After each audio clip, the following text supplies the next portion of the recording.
बिहार की राजनीति का बात करें तो बिहार में एनडीए कहीं न कहीं दो भाग में बढ़ता हुआ दिख रहा है। इस तमाम मामले पर बात करने के लिए हमारे साथ बीजेपी विधायक वीरेंद्र जी हैं। सर, क्या कुछ कहेंगे? चिराग पासवान लगातार आपके कई ऐसे मुद्दे हैं जिनको बीजेपी समर्थक कर रही है, वहीं चिराग पासवान जी उसका विरोध कर रहे हैं। क्या लग रहा है, एनडीए बिहार में टूटने वाली है क्या?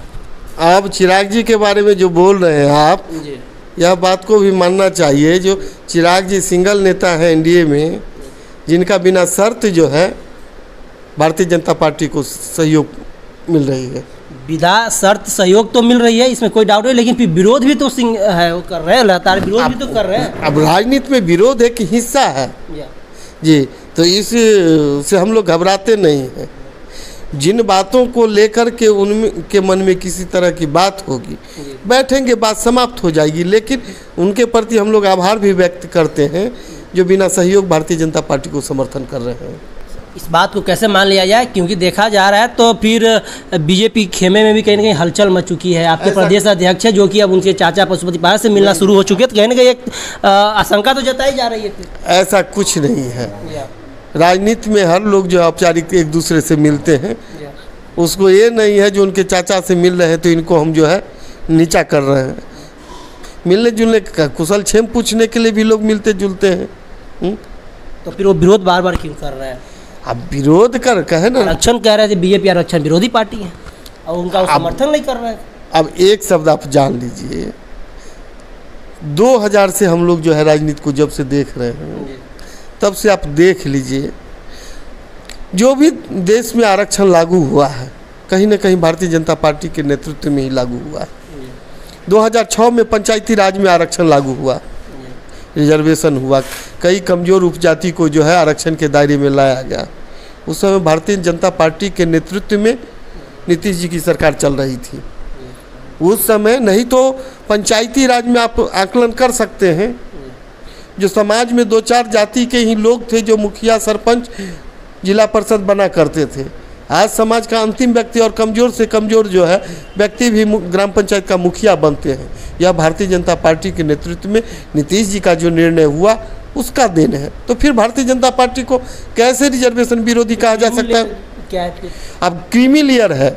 अभी आप जो है जनता को बताने का काम करेंगे क्रीमी लेयर क्यों और कहाँ पर है। आरक्षण जो है देश में 2 तरह का है। आप अगर एक है आर्थिक रूप से कमज़ोर लोगों का रिजर्वेशन, जहाँ पर क्रीमी लेयर लागू है।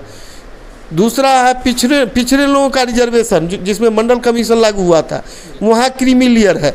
आप कहेंगे अनुसूचित जाति जनजाति का, तो अनुसूचित जाति जनजाति को क्यों रिजर्वेशन मिला हुआ है, इस उद्देश्य की ओर जाना पड़ेगा।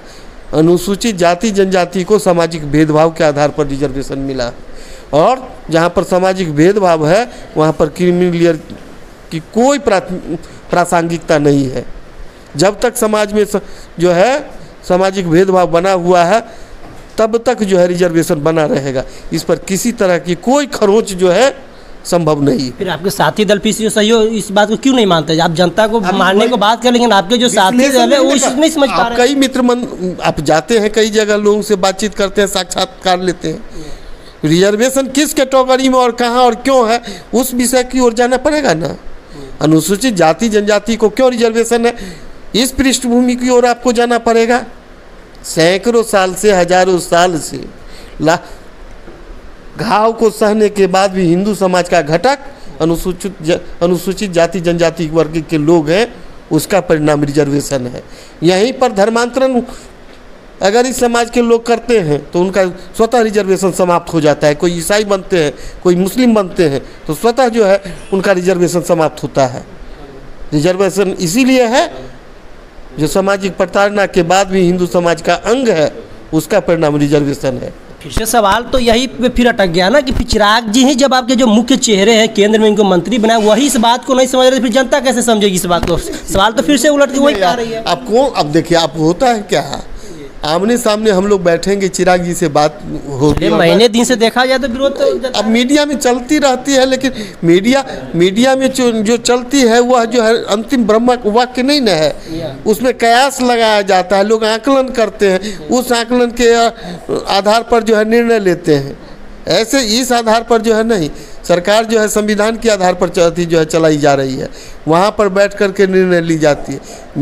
मीडिया की बात जो है लोग तक जो ले जाते हैं, हम जो बोलते हैं या लोकसभा में जो बात आती है उसकी आप समीक्षा करते हैं, उस पर जो है अपना तर्क भी देते हैं, उस आधार पर जो आप समाज के सामने प्रस्तुत करते हैं। लेकिन जो आर्टिकल विधेयक बनता है वह अंतिम मान्य है। आप अध्ययन कीजिए।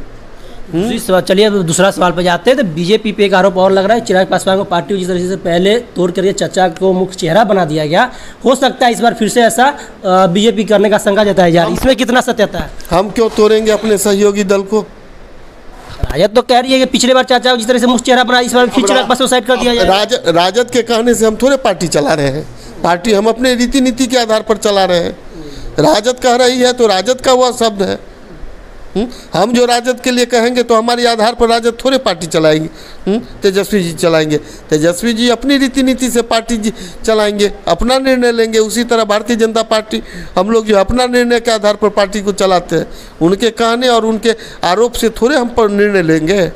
सच्चाई क्या है आप बता दीजिए। सच्चाई कुछ नहीं है। सच्चाई जो है एक ही सच्चाई है देश में, जो 2047 में भारत जो है विकसित राष्ट्र कैसे बनेगा, उसी लक्ष्य को प्राप्ति के लिए हम लोग जो है निर्णय लेते हैं और सरकार को आगे चलाने का काम करते हैं। ये भी जा रहा है कि चिराग पासवान पिछड़ा का मुख्य चेहरा बनने जा रहे हैं, मुख्य नेता बनने जा रहे हैं, जिससे बीजेपी कहीं कहीं घबरा गई है, उनको बनना नहीं देना चाह रहे। क्या कुछ? भारतीय जनता पार्टी कभी नहीं घबराई है। 2 सीट से हम 303 पर भी गए और 303 से जो है 242 पर भी आए हैं। हम कभी नहीं घबराते हैं। चिराग पासवान से कोई घबराहट नहीं को हम कहे ना, हमारे एनडीए के घटक दल है, उनसे हमें क्यों घबराहट होगी? हम लोग साथ मिल कर के जो एनडीए को चला रहे हैं, तो जो साथ मिल कर के आगे बढ़ रहे हैं उनसे घबराएंगे क्यों? हम लोगों की एकता से जो है उधर के लोग घबराए हुए हैं, जो ये लोग एक कैसे हैं।